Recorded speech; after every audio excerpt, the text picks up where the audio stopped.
people of Ukraine and with the country itself, but also with our very large and wonderful Ukrainian-Canadian population here in the city of Toronto.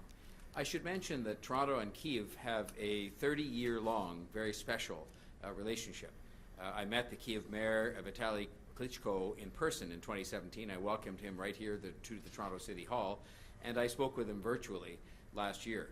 And I salute his courage as he leads his city through what can only be described as a nightmare. I want the people of Kyiv to know from their friends in the City of Toronto, from the Mayor, and on behalf of all the people of the City of Toronto, that we stand with them at this terrible and most challenging time for them. It's horrifying to see a city under siege, to see freedom-loving people sheltering for safety in their own subway and being targeted for airstrikes, which are hitting residential buildings and a Holocaust memorial, among many other things. And so we will not stop doing what we can do here to draw attention to this unlawful invasion of Ukraine and to urge the leadership of Russia to stop this aggression. And I've been asked quite a few times what people here can do. And aside from standing up and being counted at things like the wonderful solidarity demonstration here last Sunday at City Hall, people can, of course, donate to the relief organizations that are helping, and some of those being matched by the Government of Canada, one being the Red Cross. They can put their names forward as people who are willing to help in the resettlement of refugees who will be coming before too long, and they will join many other refugees here who have made such a magnificent contribution to the building of our city. So those are things that people can do. Now, as the provincial reopening continues, we are still making progress helping residents to get vaccinated. And it's progress that we're making door to door, street to street, building to building, and it's work that requires our continued attention, but it is work that is happening and progress that is being made. To date, more than 6.77 million vaccine doses have been delivered by Team Toronto to residents of the City of Toronto. The only reason we're able to proceed with the reopening that we're in the midst of doing as a province and as a city is because so many residents have stepped forward to get vaccinated. Even as we reopen with cautious optimism, our work to help residents get vaccinated, especially now with hyper-local clinics, is going to continue nonstop. I'm proud to announce today that our Vax and Read clinics in Toronto, public library locations across the city, will be rolling out this month. Starting today and over the next 2 weeks, Vax and Read will see 22 vaccine clinics in 12 Toronto Public Library branches and locations across the city, locations that are principally in areas of the city that have under-vaccination rates at the present time. We are continuing to do everything we can as a city government with the cooperation of all the members of Team Toronto to reduce barriers to vaccination. And that is so that we can enable ease of access and ensure that all Torontonians get vaccinated, no one is left behind. So that means, as we've said all the way through, and we've been trying to do one method after another to do this, and all of them have their place, it means meeting residents where they live, where they work, where they play, including at their local library, and then making the opportunity available for them to get vaccinated in those locations. This hyper-local, equity-focused strategy has proven to be effective, and I'm so proud of the work that all of our Team Toronto partners are doing to help bring this to life. Now the Toronto Public Library system, and previously we weren't able to take full advantage of the libraries because many of them were closed under different public health restrictions that were in place. These clinics in the libraries will offer first, second, third, and pediatric doses. Both Pfizer and Moderna will be available. They will operate on a walk-in basis, so they're very easily accessible in that respect. No appointments are required. You simply can drop into any one of the library locations at any time that is convenient to you within the hours of operation, and all of that information can be found at toronto.ca/COVID-19. This is another example of every single part of the city, without exception, working together to help residents get vaccinated. And I wanted to thank the Toronto Public Libraries and all of their team for working with us to help host vaccine clinics across the city. I'm also excited today to provide you with an update on the COVID-19 vaccine engagement support grants. This has been the financial foundation of the work that we've been able to do on a local, community basis to engage people who are trusted, people who are experienced, people who are known, to help us with the effort of getting people vaccinated and supported across the city. You'll recall last year we announced the continuation of grant funding for vaccine engagement, followed by an extension of the Vaccine Engagement Teams program to July the 1st, 2022. Organizations are being notified now of the allocations of $4.5 million in new funding that we are providing to the community services sector to support COVID-19 vaccine engagement. The city's vaccine engagement teams are an integral part of the city's COVID-19 community mobilization and engagement plan. And so what this does, this $4.5 million, is to fund engagement teams in 17 geographic and population-based groups. And this ends up consisting of more than 200 community and health-based groups and faith-based organizations as well that can help us to focus on vulnerable residents in areas of Toronto hardest hit by COVID-19 and areas that are often as well underrepresented in terms of receiving vaccines. Through this work, we've had over 600 local and trusted resident ambassadors work to make connections with their community members, people who know them, people who they know, and who they can approach on the street or in buildings or anywhere else to help address barriers and hesitancies about getting vaccinated, provide information about vaccines and about vaccination options. For the community and by the community, ambassadors have been key points of contact for us in the neighborhoods where they live and work, reflecting the diversity in culture, race, language, and background of the different communities that make up this most diverse and wonderful city. This has enabled us to carry out a focused and targeted approach to reach those who have been most impacted by the pandemic, and this has included Black and Latin Canadian Hispanic Torontonians, 2S LGBTQ+ communities, people experiencing homelessness, people with disabilities, seniors, South Asian, Southeast Asian, and West Asian Torontonians. These are groups that have been harder hit by the pandemic, who have shown rates of vaccination lower than the rest of the population, and if we're following our own mandate that we gave to ourselves to say no one would be left behind, then we have to focus on these groups using these ambassadors and others who are trusted to bring home the message and to bring people to the vaccination clinics. It also has helped us with undocumented people, with some segments of the youth population, and with newcomer groups. Community-based collaboration is effective and it's critical, especially as we shift to a hyper-local, equity-focused strategy. It's working, and it's important that it continue. I have met many Toronto residents, and I've often been at these clinic visits with Councillor Cressy, and I often ask them, as he does, how did you find out about this clinic? What brought you to be here? Because at this later stage of the effort, it is interesting to know what would have motivated someone to come, what contact would have helped them to make the decision to come and get vaccinated. And many of them mention the ambassadors, people who've come to their door, literally knocked on their door, talked to them and comforted them with respect to vaccination, and ended up convincing them to come. And they mention as well, I should say, the phone calls, the emails, and the text messages they get. Many of them mention those, so those have proven to be a very worthwhile investment that we have made to get people vaccinated. In 2021, these engagement programs engaged 1.5 million community members through the work of the vaccine engagement teams.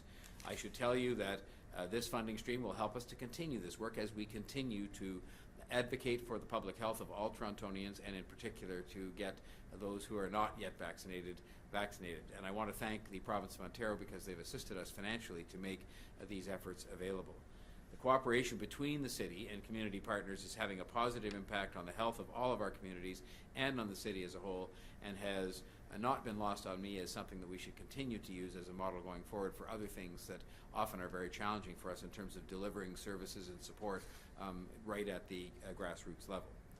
These activities by these groups will include training sessions, door-to-door visits, social media campaigns, and engaging with grassroots groups to get more people to get vaccinated.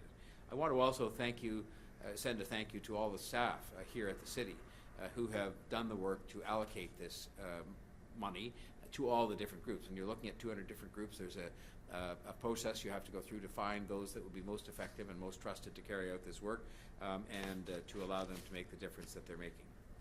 I would also like to provide an update today on the city's VaxTO campaign and how we're using it to encourage people to get their third dose, because of course we've done extraordinarily well global in our achievement in terms of the standard on getting 2 doses, and we're doing very well on third doses, but it's something that's a work in progress. VaxTO helps to connect residents with information and resources about COVID-19 vaccinations using similar techniques to a Get Out the Vote campaign. Starting this week, The VaxTO campaign will shift to live calling. Before, we've used recorded messages, we've used emails, we've used texts, as I mentioned. We're now going to go to live calling so there can be more of an interaction between the person receiving the call and the person making the call. And those calls will be made to all of those who are eligible to receive a third dose but not done so as yet, and encouraging them to do so right now. The calls will target adults who are 50 and over. This is the age most at risk of severe illness or effects in the event that they contract COVID-19. If you look at the recent Toronto data, it shows that among those 60 years of age and older, individuals with only 2 doses of vaccine were 4 times more likely to be hospitalized for COVID-19 illness than those who had received 3 doses of COVID-19 vaccine. Through the VaxTO call center, live agents will be phoning nearly 40,000 people across 13 neighborhoods in Toronto, with the highest number of eligible residents who have not yet received their 3rd dose.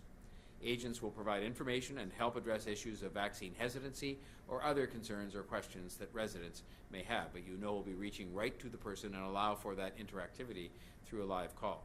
I should say that Councillor Cressy has been quite involved in putting this initiative together, and he will comment on how it's going to be helpful to us in more detail in today's update. Our goal, and it continues to be the same, it is to reduce barriers to vaccination and to vaccine options and make sure that no one is left behind in our vaccination campaign. It's working, and it's important that we continue with it, especially now as we shift to a hyper-local, equity-based strategy that is targeting people who are underrepresented in the ranks of those who are vaccinated and therefore stand a much better chance of staying in good health or avoiding severe health consequences. I look forward. I'm feeling very good these days about where we are and all the things we've achieved. The city is united. You can't have a city that is less than united if 90% of people have done something together. And they've gone out at different times, in different ways, in different places, and got vaccinated. And that has unified us in the cause of keeping each other healthy.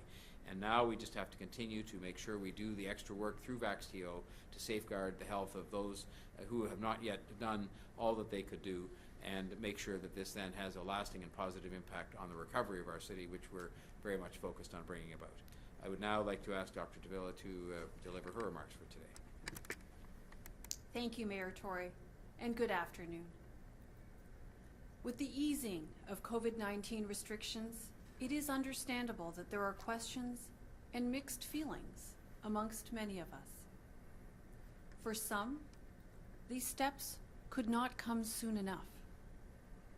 Others are concerned that these steps will only set us back or are being relaxed too quickly.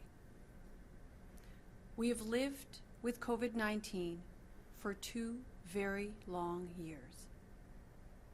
Given what we've lived through together, these feelings are entirely understandable, particularly as we have trusted these measures to manage the health risks associated with COVID-19 for such a lengthy period. Over the last 2 years, we have dramatically changed how we live and how we interact with each other. Earlier in the pandemic, as we sought to better understand COVID-19 and the new global threat it posed, we took significant and necessary actions at a societal level to keep each other safe. Together, we stayed at home if and when we could. We stayed apart from family and from friends. We changed how our children and youth learned. We drastically changed how we work and how we do business. We changed the way we lived. These measures were necessary to prevent loss of life, to prevent serious illness, to protect our hospitals and healthcare systems from being overwhelmed, and to make every attempt to blunt the spread of this new virus. At the same time, we have watched science unfold before us at an extraordinary pace. Though there is still much to learn about COVID-19, the investment in monitoring and research over the last 2 years has enabled our global scientific community to gain a deeper knowledge about this new virus. We've learned more about how COVID-19 is transmitted and the body's response to infection. We can now detect, diagnose, and treat COVID-19 more effectively. We also have vaccines that help protect us, especially against the virus's most serious outcomes.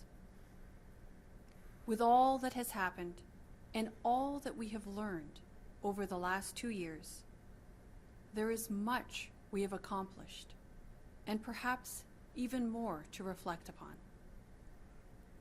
COVID-19 is still with us, and COVID-19 will continue to be with us for the foreseeable future. But there are reasons for cautious optimism and reasons why many jurisdictions are taking steps to loosen COVID-19 restrictions. For our part, we have passed the Omicron peak here in Ontario and in Toronto, and key COVID-19 severity indicators continue to improve. We've seen the number of daily hospitalizations and ICU admissions decline significantly from the highs in these indicators reached in early January. We also have tools and knowledge to protect us against COVID-19, and we can take steps to lessen our own personal and collective risk.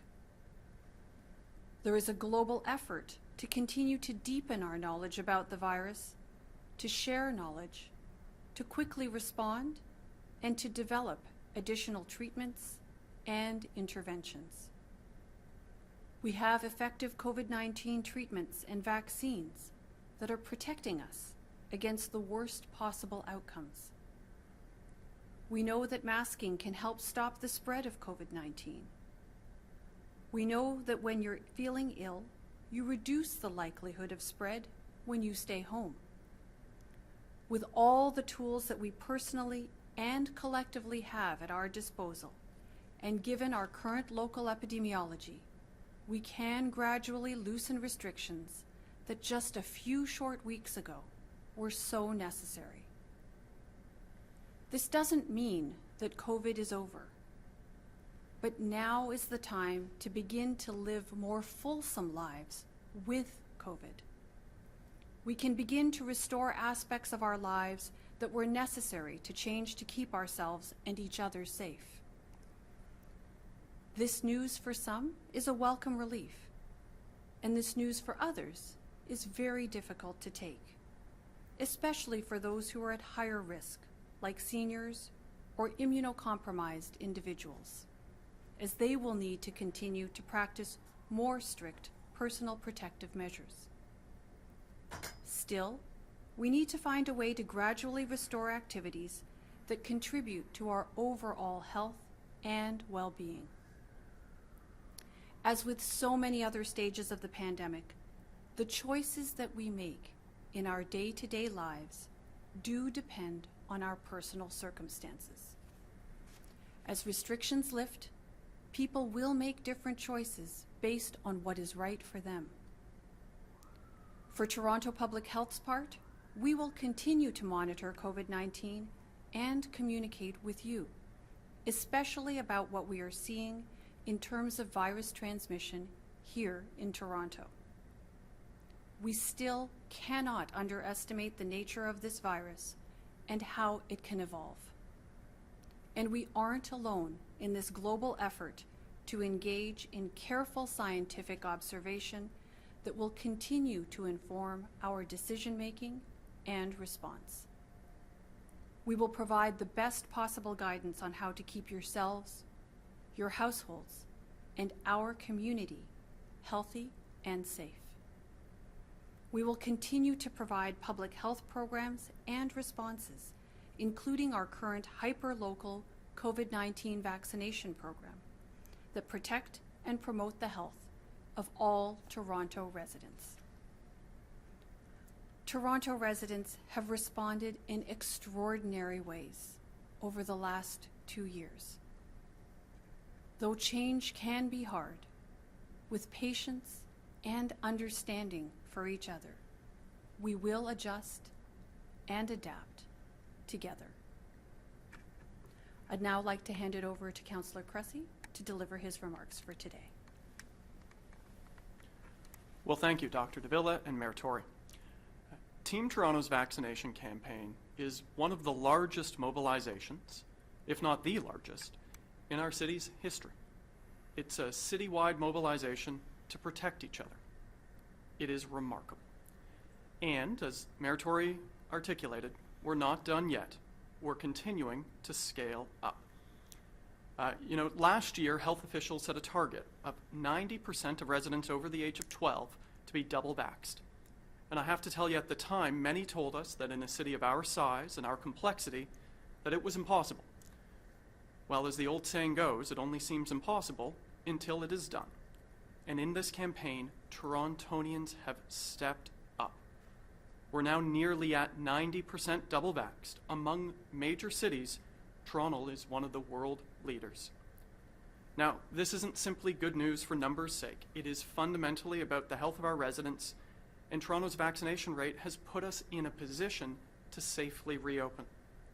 And as we reopen, this is also the moment to continue scaling up, not down, in our vaccination campaign. So what's next for Team Toronto? Mayor Tory outlined our plans to enhance hyperlocal clinics, to further our community ambassador and outreach program, and to roll out a new third dose conversion VaxTO call center initiative. These are big steps. And so I want to break it down just a little bit further, because in many ways, Team Toronto is running 3 different but aligned vaccine campaigns. The first is a traditional public health immunization drive to operate clinics directly where people are. That's Vax and Read. The second is an old-fashioned community organizing campaign to reach residents everywhere, boots on the ground. That's the Community Agency and Ambassador program. And the third is an election-style get-out-the-vote operation with text messaging, robocalls, and a new third dose conversion call center. That's VaxTO. When people ask me how a city like Toronto, a city with 3 million people, 200 ethnocultural groups, 180 different languages spoken, and where half of our residents are born elsewhere, how a city as large and diverse as that has achieved such high vaccine rates? The answer is this multi-pronged Team Toronto model. Frankly, it's rather simple. Reach everyone, everywhere. Leave nobody behind. That's the Toronto way. And I have to tell you, I also think this vaccination campaign, in many ways, it's just a reflection of Toronto's core values. We all share them. We care for each other, no matter who you are, where you come from. We care for each other. We look out for each other, and we leave nobody behind. And so as we begin to reopen, let me close with this. After 2 hard years, entering this new phase, as Dr. Davila noted, can be both exciting and unnerving, and both feelings are okay. But Torontonians should know this. We have the tools and the vaccination rates to protect us as we gather together again. And we won't stop working. Torontonians should know this as well. We won't stop working day and night, building by building, door by door, to keep getting Torontonians vaccinated. Frankly, at this point, I think Mayor Tory is himself going door by door to get Torontonians vaccinated. And so I have to tell you, I think Torontonians should be deeply proud. This pandemic has tested us, it has hurt us. And in some ways, it's tested every city around the world. But Torontonians, our residents, have consistently met this test. And as we enter this new phase, it is my profound belief that our city is stronger and frankly more united than it was before. And so that's something to be proud of. With that, we'll turn the floor back over to Lavin, and we can open it up for questions. Thank you, Councillor Cressy, Dr. Davila, and Mayor Tory. We will now take questions from the media. As a reminder, it's 1 question, 1 follow-up, and when it's your turn, we will unmute you on our end. First up, we have Antonella from the Toronto Sun. Go ahead. Good afternoon. This is a question for Mayor Tory and also for Dr. Davila. The province is looking at making masking optional. That could happen in the next week or next couple of weeks. If the province says that they have looked at the data and they don't believe that masking is required in all settings any longer, is this something that the city would agree with, and would the city follow suit? And I include schools here as well. Sure, so why don't I start, and we'll let the mayor add his comments thereafter. Antonella, as I've tried to make clear through my remarks, we are at a new phase in this pandemic. And as Councillor Cressy specifically mentioned, The reason we're at this point is largely due to what Torontonians have done, right? We've all contributed, rolling up our sleeves, participating in the measures that have been necessary to protect ourselves. And, you know, we implemented over the course of the pandemic measures like masking that you talked about. But we're in this new phase, and we know that these kinds of measures that we've put into place to protect ourselves and to protect our communities were always meant to be temporary. So, you know, I think we should be proud that we've gotten this far, that we're at a point where we can actually start to talk about rolling back some of these regulations and restrictions that have been put in place to protect ourselves, and know that we are actively talking with our provincial counterparts and other key stakeholders about what the specific timing is as we seek to roll back on some of these regulations and measures that have been put into place to protect us. But again, I have to emphasize that the reason we are in the position to actually talk about this and to, you know, seriously have conversation of this kind is because Torontonians in particular have stepped up, gotten vaccinated, and participated in a way that's protected themselves and our entire community from COVID-19. So I'll turn it over to the Mayor. Well, I will just support what the medical officer has said, and say that in the context of having supported and adopted the advice that she has given and other medical officials throughout the pandemic. We have made these decisions as we have gone, based on the science, based on the numbers, and as Dr. Davila said, we're in a different phase. Things have improved for the better, and we have adopted a cautiously optimistic and gradual approach to changing things for the better, to reward people, quite frankly, for the fact they have stepped forward and done something in amazing unity, which is to get vaccinated. We're in this new phase now, which has a broader range of options, and I've talked to businesses who want to continue to see people wear masks. I've talked to people who want to themselves continue to wear masks, and they will have a greater latitude of choice on that now, because we have arrived at a new point in pushing back on this pandemic, and what we want to make sure of is that there's a consistency in the advice that people see from governments, so that they won't be confused by that, and that's why Dr. Davila and others are working with the province to make sure that when the time comes, that the rules are easily understood by people, and that they will continue to have the choices they wish to make, thanks to their own hard work in fighting the pandemic. Follow up? Thank you. This is a question for Mayor Tory. Gas prices have skyrocketed due to the war in Ukraine. This is causing a pinch on budgets for the city and for residents. Brampton Mayor Patrick Brown is asking the federal government that it not go ahead with a planned increase in the carbon tax on April 1st. I believe the Ontario Energy Minister, Todd Smith, said something the same today. So would you join in with these two politicians in asking the federal government to delay the carbon tax, or do you think it should go ahead? I don't know enough of the background to, to be able to give you an expert answer on that, although I think the measure of maybe some very short-term, delay in that, these are important public policy initiatives that we have to move forward with to achieve our equally ambitious and important goals with respect to climate change. But people are experiencing a lot of short-term pain right now. I think you will see some fluctuation back downward when the world situation hopefully improves and we see an end to this invasion of Ukraine, and an end that is done in a positive way, that they just withdraw.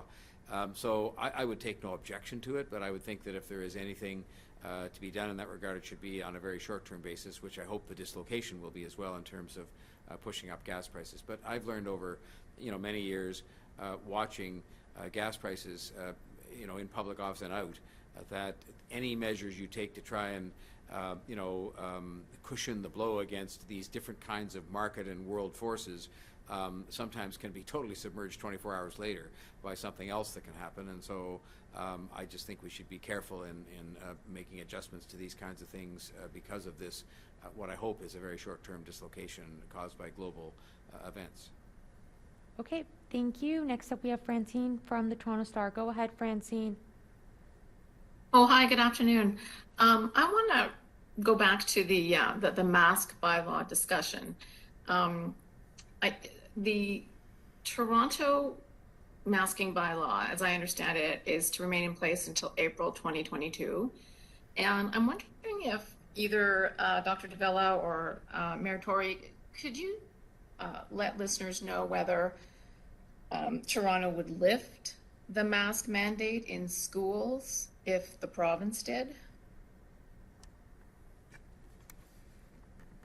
So, Francine, the situation in schools is a little bit different than that which is, covered by our mask bylaw. The schools are governed through provincial legislation, and it's under provincial jurisdiction. But, as we commented earlier in respect of masking, first and foremost, this was a measure that was taken in order to protect our community as best as possible from the harmful effects associated with COVID-19. And it certainly has done its part, as have all the other measures that have been taken, which includes vaccination. So I think that we do need to really acknowledge that the reason why we're here and able to actually discuss the potential, the drawing back of some of the measures that have been put into place over the last couple of years is because we've made significant progress against COVID-19. We have tools and we have knowledge that we can deploy to help protect ourselves and our entire community against COVID-19. So we're in a position to have these discussions. We're actively monitoring the situation on the ground, COVID epidemiology here locally, and from the province's perspective, the whole province. And of course, we're actively discussing what is an appropriate timeline or fashion by which these measures can be brought back gradually, given how far we've come, given that we're at a different phase in the pandemic, and given that we have these incredible tools at our disposal to help protect us better against the impact of COVID-19. I don't know whether the Mayor or Councillor Cressy have anything further they'd like to add. I have nothing to add to the substance of what Dr. Davila has said. Dealing with the process which you made reference to, I would only say this, that the City Council put in place an outlying date on which this would be reviewed again, because we've reviewed it several times as we've gone along, and we're basically reviewing these kinds of things every day within the context of the health situation and discussions we have with the provincial government.